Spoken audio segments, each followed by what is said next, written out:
Lila's nights had grown restless, each one heavier than the last.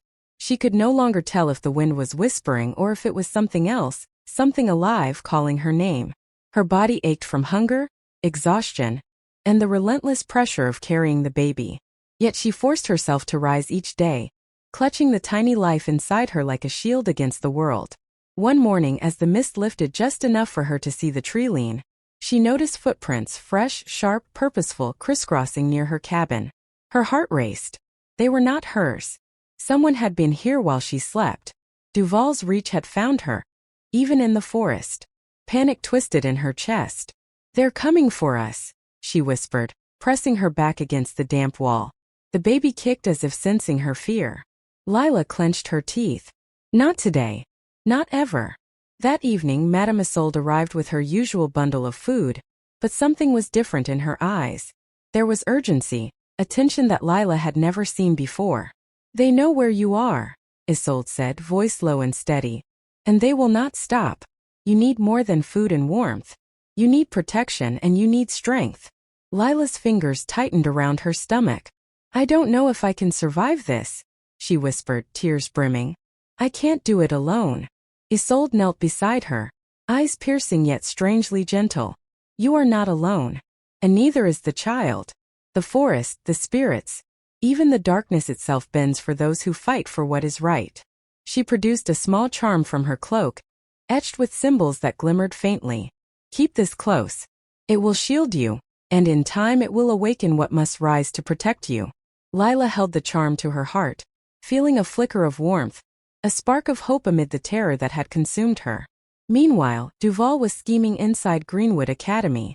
She could not allow a scandal to reach the public, nor could she permit Nathaniel to suffer the consequences of his own desires. The thought of Lila's survival enraged her. "She thinks she can hide," Duval snarled to matron Celine, pacing her office. "She has no idea what happens when I lose patience. Find her, bring her back, or destroy her." The words were icy, final, and filled with a cruelty that made even Celine shiver. Back in the forest, Lila tried to rest, but sleep was a fleeting stranger. Every rustle of leaves, every snapping twig, sent shivers down her spine. She whispered constantly to the baby, her voice a lifeline. "Hold on, we can't give up. I need you and you need me." Her thoughts drifted to Nathaniel again. Did he know she was alive? Did he believe the lies? She wished more than anything to hear his voice, to know that he remembered her, that he cared, that their bond had not been erased by Duval's cruelty. The days dragged into nights, and the forest grew darker with each passing hour. Strange things began to occur, whispers in the wind, shadows that seemed to move independently, and the faintest brush of presence when Lila was alone. She pressed herself to the cabin wall one night, heart hammering, whispering to the unseen. "If you're real, if you're watching, help us, protect us. Keep us safe." The reply came not in words but in a faint warmth across her chest, like the gentle touch of a hand she could not see. Clara and Hope continued to risk their safety to bring small supplies and comfort. Their visits were brief and whispered, but each one reminded Lila that she was not entirely abandoned. "You'll get through this," Clara said one afternoon, brushing a strand of hair from Lila's face. "We'll get through it together." Hope nodded, glancing nervously toward the trees. "But you have to be careful. She's out there. Duval is always watching." Lila nodded, swallowing the lump in her throat. "I know. But I won't run anymore. Not from her. Not from anyone." And then one evening, as the sun dipped behind the forest, a shadow fell across the cabin. Lila froze, clutching the baby inside her. It was Duval.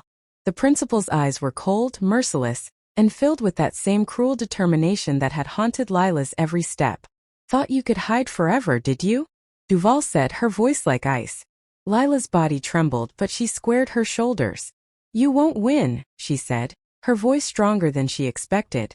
"I won't let you." Duval's laugh was low, sharp, and cruel. "You have no idea what I am capable of. And soon your secret, and your child will vanish." Lila's stomach tightened with terror, but she clenched her fists. "Not if I can stop it," she whispered. The forest seemed to respond to her defiance, the shadows deepening, the wind stirring as if alive. Madame Isolde stepped forward from the trees, her presence sudden and commanding. "Leave her be, Duval. This child has been marked by forces far greater than you or your cruelty. Duval froze, her eyes narrowing. What are you? She demanded, her voice trembling with barely restrained fury. Isolde's green eyes glinted in the dim light. A guardian. And soon the reckoning will begin. The tension hung in the air, thick and suffocating. The forest seemed to hold its breath, waiting for the inevitable confrontation. Lila pressed herself against the cabin wall, trembling, her heart hammering with fear and anticipation. The baby kicked once, sharply, almost defiantly, and she whispered, "We're not done yet. Not now. Not ever." If you're feeling the suspense rising, like this video, subscribe and comment below on what you think will happen when Duval makes her move. Things are about to get even darker, and you won't want to miss a second. The forest seemed to close in around Lila, shadows stretching longer than they should, twisting and curling like living things. The air was heavy with the scent of wet earth and something faintly metallic, a warning that danger was near. She clutched the charm Madame Isolde had given her, feeling the faint warmth pulsing against her palm. It was small, fragile, but it felt alive, almost as if it knew what was coming. Duval's voice cut through the trees before she even appeared, sharp, commanding, filled with fury. "Step out, Lila. Don't make me come in there." Every word was like a whip cracking across Lila's nerves. She pressed herself against the cabin wall, stomach tight, heart hammering. The baby kicked hard, almost violently, as if aware of the threat. "Stay still, stay quiet," Lila whispered. "We're not ready yet." The trees rustled unnaturally, and Lila noticed movement. Shadows that didn't match the branches, a subtle sway that defied the wind. Something stirred in the forest, unseen yet undeniable. The charm pressed to her chest glowed faintly, a heartbeat of warmth in the cold night. Then Duval appeared in the clearing, her eyes blazing. She carried a lantern, its light flickering and casting long, cruel shadows across the forest floor. "I warned you," she hissed, advancing slowly. "No one defies me. Not you, not that child you're carrying." Lila swallowed hard, fighting the panic rising like a storm in her chest. Clara and Hope appeared behind her, breathless and terrified but determined. "We're not letting you take her," Clara shouted, brandishing a stick she had picked up. Hope grabbed Lila's hand, squeezing it tightly. "You won't get away with this," she cried. The confrontation escalated in an instant. Duval lunged, but the forest itself seemed to react. Branches twisted unnaturally, snapping in her path. A sudden gust of wind blew out the lantern's flame, plunging the clearing into shadows. Lila's eyes widened, the charm pulsing against her chest, warm and insistent. A low, mournful cry echoed from deeper in the forest, a sound that was both human and something else entirely. Duval froze. Her expression shifted from fury to confusion, then fear. What is that?" she whispered, stepping back. Lila's heart raced as she realized the presence she had felt all along. The whispering shadow in the trees was finally making itself known. "Leave her alone," Madame Isolde's voice rang out, clear and commanding from the tree line. The silver-haired witch stepped forward, eyes glowing faintly in the darkness. She raised her hands and a soft, luminous mist began to swirl around Lila, protective and shimmering. Duval recoiled, unable to advance. Lila felt a surge of something strange inside her. Not fear, not courage, but a raw, primal determination. She pressed the charm to her stomach, whispering through gritted teeth, "We're not afraid. We won't let her take us." The forest seemed to answer her words. Shadows shifted, forming shapes like figures from the mist. The cries intensified, echoing through the trees, haunting and sorrowful, yet protective. Duval staggered back, panic creeping into her cold composure. This is impossible," she hissed. "It's just a child, a girl, it can't." Her voice was cut off by a sudden unseen force. A branch snapped sharply behind her, and the lantern clattered to the ground. The clearing was bathed in darkness, punctuated only by the faint glow of Isolde's mist, and the pulsing warmth of the charm against Lila's chest. Lila took a step forward, unsteady but resolute. "You don't control us," she said, voice stronger than she expected. "We are not yours to touch. We are not yours to break." The baby kicked again, fiercely, and she felt an unshakable connection to the life within her, a bond that made her fear turn to defiance. For the first time she realized that whatever dwelled in the shadows, the cries, the presence, the warmth of the charm, was on her side. She wasn't alone. The forest, Madame Isolde, the unseen forces she had felt but never understood. They were allies. And Duval. Duval was starting to realize that some things were beyond her control. As the mist thickened, as the shadows danced and the cries echoed, Lila whispered, trembling but determined, "You will not win. Not tonight, not ever." And in that moment, something inside her stirred. A connection to the unborn child, to the forest, to forces beyond comprehension, that promised that the reckoning was only beginning. The stakes are higher than ever. If you're on the edge of your seat with Lila's fight, hit like, subscribe, and comment what you think will happen when Duval makes her next move. Trust me, the forest is about to reveal its darkest secrets. The forest pulsed around Lila, alive in a way she had never imagined. Shadows no longer just lurked. They moved with purpose, twisting around the trees like silent sentinels. Every breath of wind carried a warning. Every rustle of leaves a signal that she was no longer alone in her fight.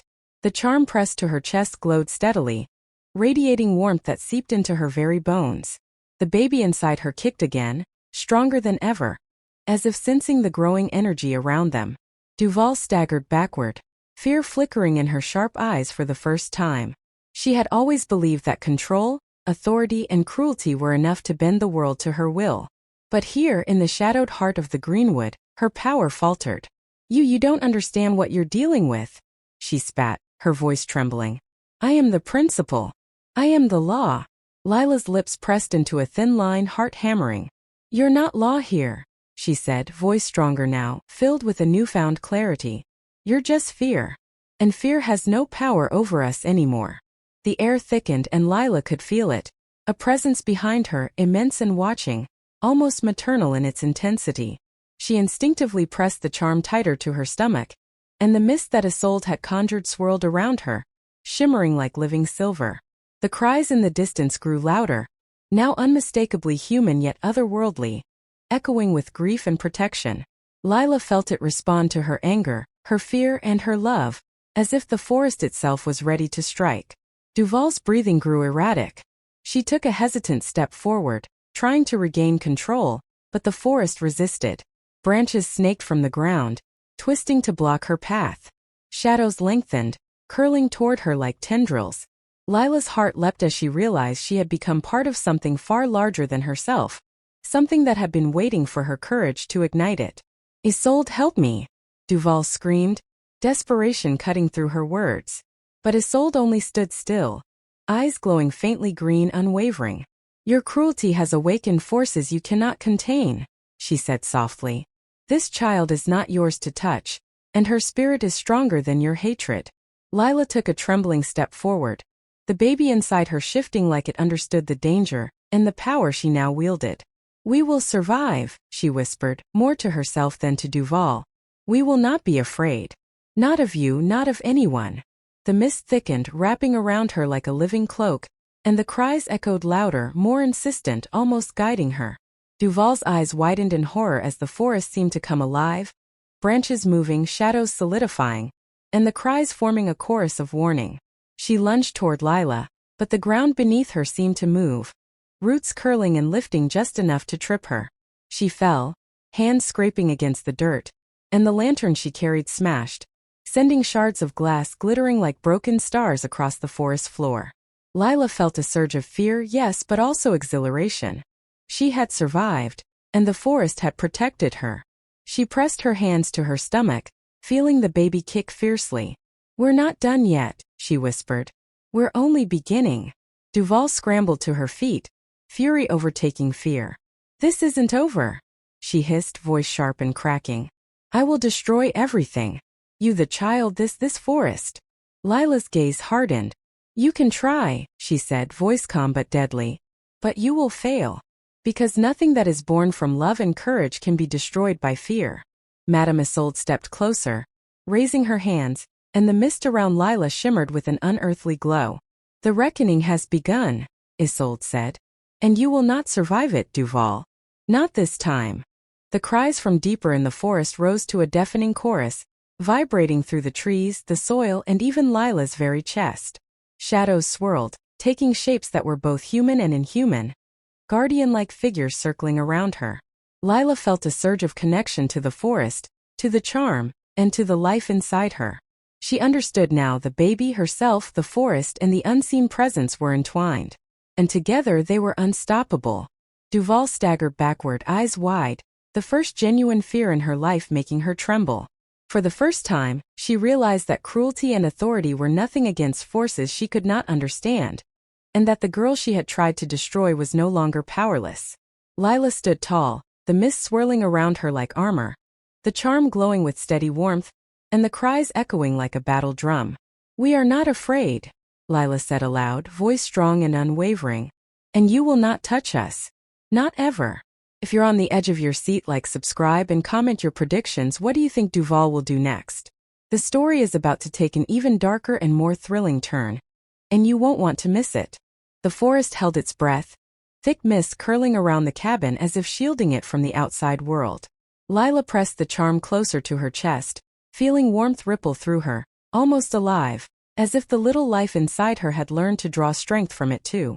The cries had grown louder, echoing through the trees, their mournful cadence now almost commanding, guiding her. She felt the presence of something ancient, protective, and relentless.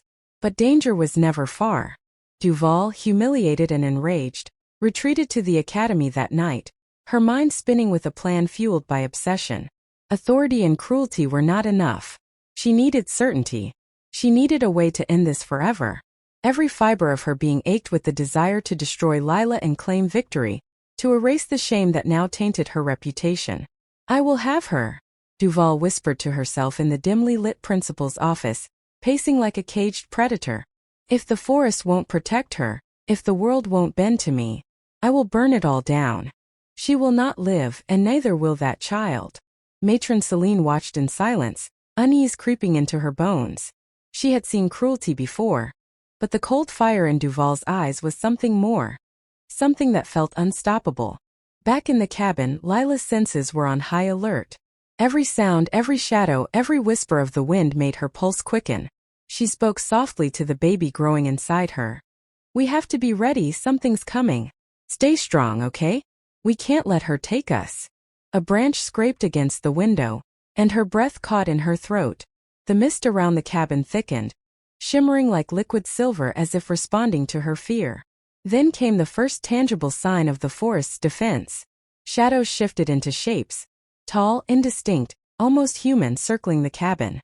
They did not move like ordinary trees.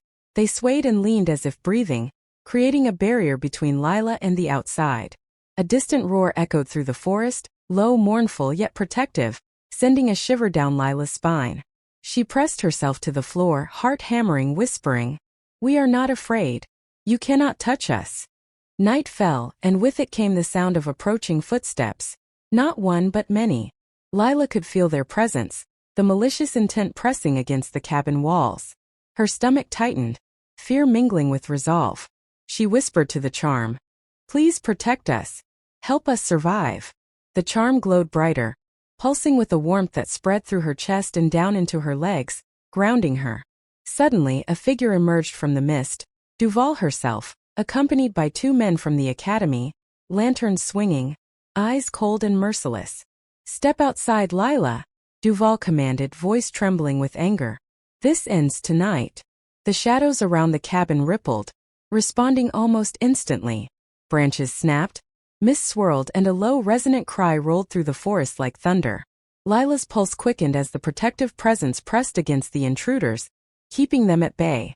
Clara and Hope had returned, despite the danger, carrying small tools, ropes, and whatever they could find. "We're not leaving her," Clara shouted, voice fierce, standing at the edge of the clearing.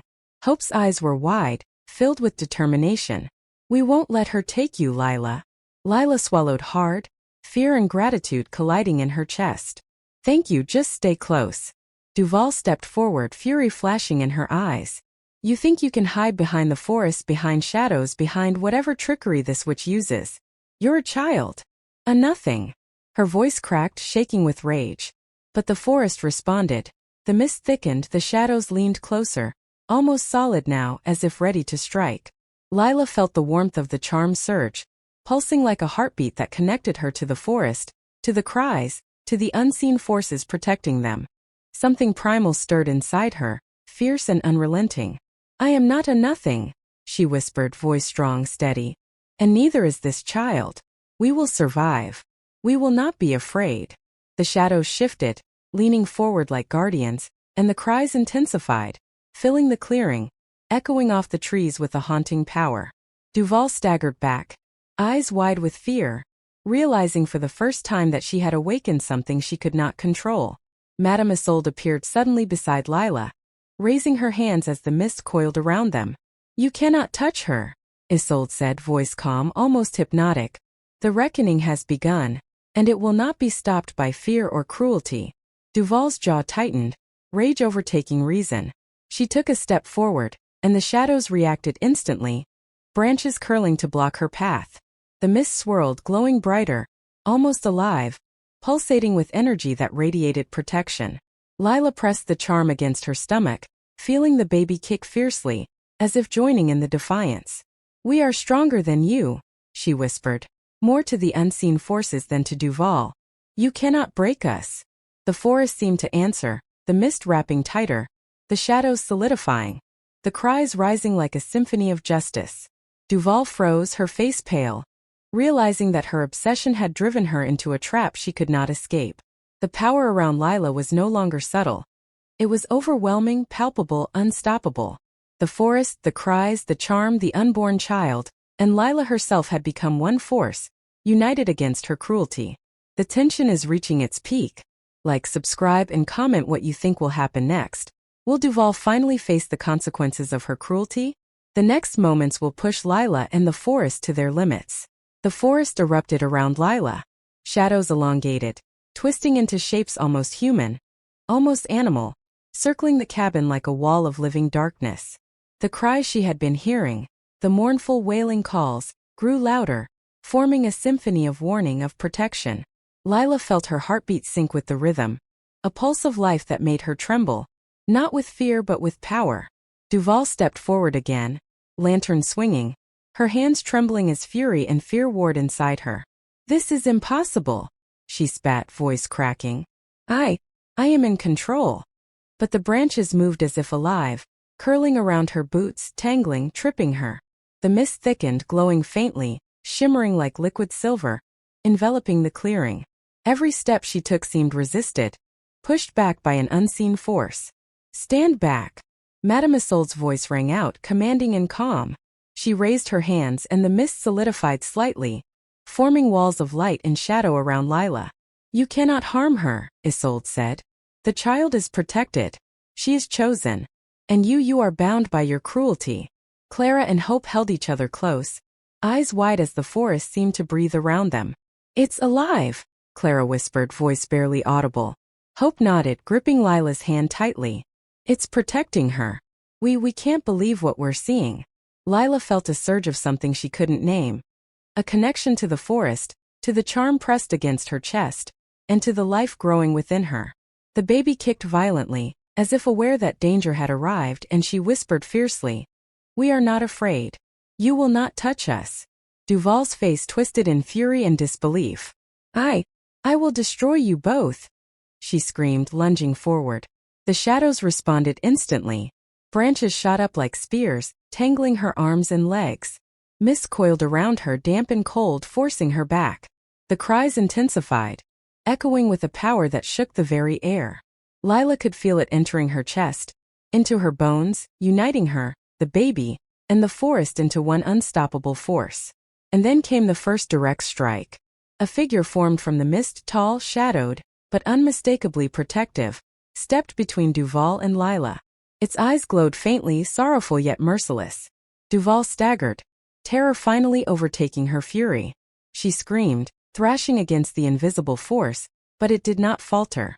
The shadow's presence was absolute, overwhelming, unyielding. Lila took a deep breath, pressing the charm tighter to her chest.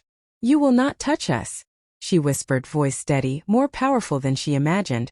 The mist swirled, the shadows solidified, and the cries harmonized, creating a resonance that made the ground vibrate beneath Duval's feet.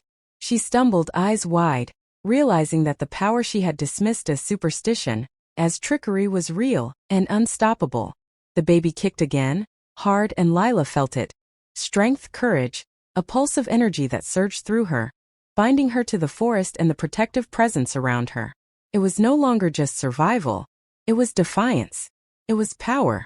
It was vengeance waiting to awaken.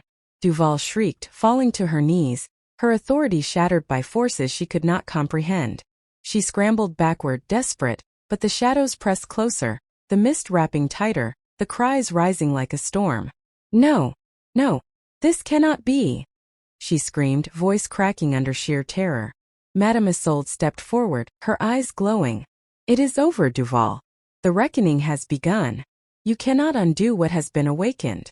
Lila's chest heaved, fear still lingering, but now tempered with clarity and resolve. "We will survive," she said aloud, voice echoing in the clearing, harmonizing with the cries in the forest. "And nothing you do will stop us." The baby kicked once more fiercely, as if confirming her words. The forest seemed to settle around them, shadows curling protectively, the mist shimmering with a living glow.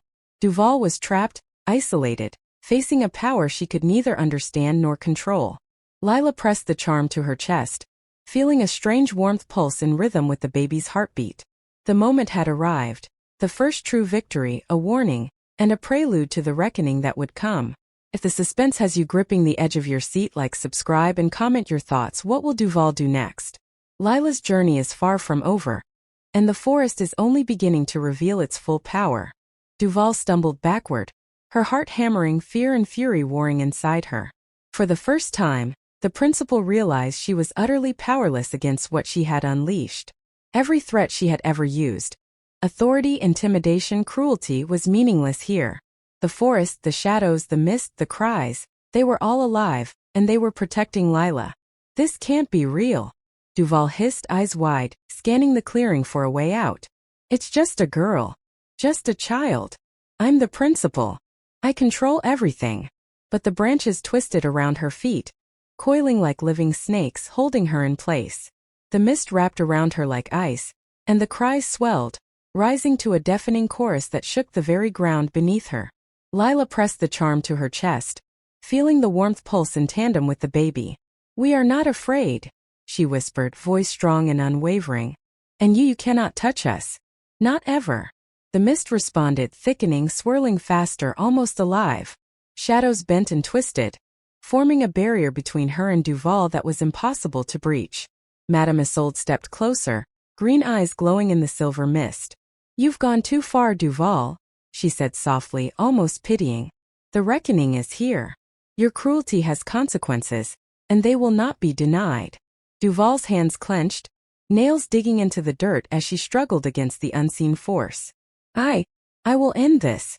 I will destroy her," she screamed, voice cracking with desperation. But the forest had already begun its judgment. Branches reached toward Duval, not violently, but with relentless precision, blocking her escape, forcing her to confront her own fear. Shadows shifted around her, stretching, bending, forming indistinct shapes, faces twisted in anger, mouths open in silent screams of retribution. The cries crescendoed, echoing through the trees, each note vibrating through her chest like the tolling of a bell. Lila's heart raced, but for the first time, fear was tempered with something else. Power. The baby kicked fiercely, and Lila felt a surge of energy, as if the child inside her was joining the battle. "You will not break us," she shouted, voice merging with the cries, resonating through the clearing. The charm glowed brighter than ever, warmth flooding through her body, strengthening her, linking her to the forest, to Madame Isolde, and to the unseen forces around them. Duval screamed, stumbling backward, now fully consumed by terror. "No, you cannot do this. This is not fair." But fairness had nothing to do with it. This was survival, defiance, and justice manifest. The shadows coiled tighter, the mist thickened, and the cries became almost deafening, surrounding her, enclosing her, forcing her to face the consequences of her cruelty. Clara and Hope stayed close to Lila, terrified but determined. We can't believe this," Clara whispered, gripping Lila's hand. Hope nodded, eyes wide. She's going to be stopped. She has no power here." Lila squeezed their hands, drawing strength from their courage as much as from the forest and the charm. "We're not alone," she said softly. "We never were." Duval's knees buckled as the shadows and mist pressed closer. The cries, now nearly unbearable, echoed with the weight of every wrong she had done, every innocent she had harmed, every life she had tried to control. Her screams turned to sobs, and for the first time, she realized that the world she had dominated was gone. She had created this monster herself. The consequences of her cruelty had come alive, unstoppable and unrelenting. And as she collapsed into the dirt, shaking and helpless, Lila felt the warmth of the charm flood her chest, the baby inside her kicking violently, and the forest presence pressing protective and unyielding around them. The first true reckoning had begun, and Duval had no choice but to confront it. The tension is reaching its peak. Like, subscribe, and comment your predictions. What do you think Duval's next move will be? Lila and the forest are only just beginning to show their true power. The reckoning has begun, but the fight is far from over. Will Lila and her unborn child survive the wrath of Principal Duval? The forest has awakened, but darkness still lingers. Don't miss episode 3 of The School That Created a Monster, where secrets, power, and supernatural forces collide. Watch now and witness the next chapter of their survival.